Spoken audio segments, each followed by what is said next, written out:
ನೋಡಿ, ಮಹಿಳಾ ಪೊಲೀಸ್ ಸಹಾಯವಾಣಿ ಹಾಗೂ ಮಕ್ಕಳ ವಿಶೇಷ ಪೊಲೀಸ್ ಘಟಕ. ನೋಡಿ ಒಮ್ಮೆ ಗಿಡಗಳು ಯಾವ ರೀತಿ ಬೆಳ್ಕೊಂಡಿವೆ.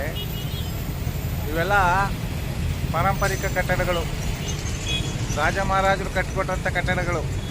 ನೋಡಿ ನೋಡಿ, ಮಹಿಳಾ ಪೊಲೀಸ್ ಠಾಣೆ,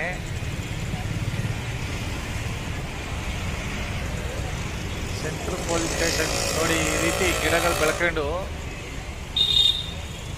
ಈ ರೀತಿ ಇದೆ ಅಂದರೆ ಇಲ್ಲಿ IAS IPS ಓದಿರ್ತಕ್ಕಂಥ ಅಧಿಕಾರಿಗಳಾಗಿರ್ಬೋದು, ಉನ್ನತ ಮಟ್ಟದಲ್ಲಿರ್ತಕ್ಕಂಥ ಅಧಿಕಾರಿಗಳಾಗಿರ್ಬೋದು, ನೀವೆಲ್ಲ ಕಟ್ಟುವಂಥ ತೆರಿಗೆಯಿಂದ ಸಂಬಳ ತೆಗೆಯುವಂಥ ಅಧಿಕಾರಿಗಳಿಗೆ ಈಗ ಅವ್ರ ಮನೆ ಯಾವ ರೀತಿ ನೋಡ್ಕೊತಾರೆ, ಅವ್ರ ಸಂಸಾರ ಯಾವ ರೀತಿ ನೋಡ್ಕೊತಾರೆ, ಅದೇ ಥರ ಅನ್ನ ಕೊಡೋವಂಥ ಒಂದು ಪವಿತ್ರವಾದಂಥ ದೇವಾಲಯನ ನೋಡ್ಕೋಬೇಕಲ್ವಾ.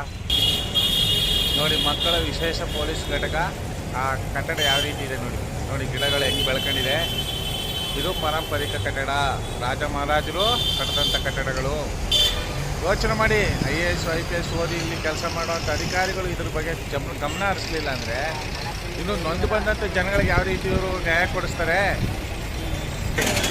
ಅರಳೆ ಮರ ಹಾಗೂ ಗಸಗಸೆ ಮರ.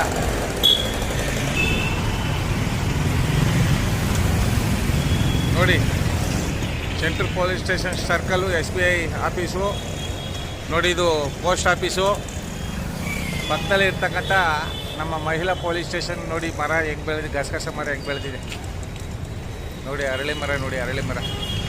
ಇದು ಪಾರಂಪರಿಕ ನಗರ, ಇದು ಸಾಂಸ್ಕೃತಿಕ ನಗರ, ಇದು ಅರಮನೆಗಳ ನಗರ.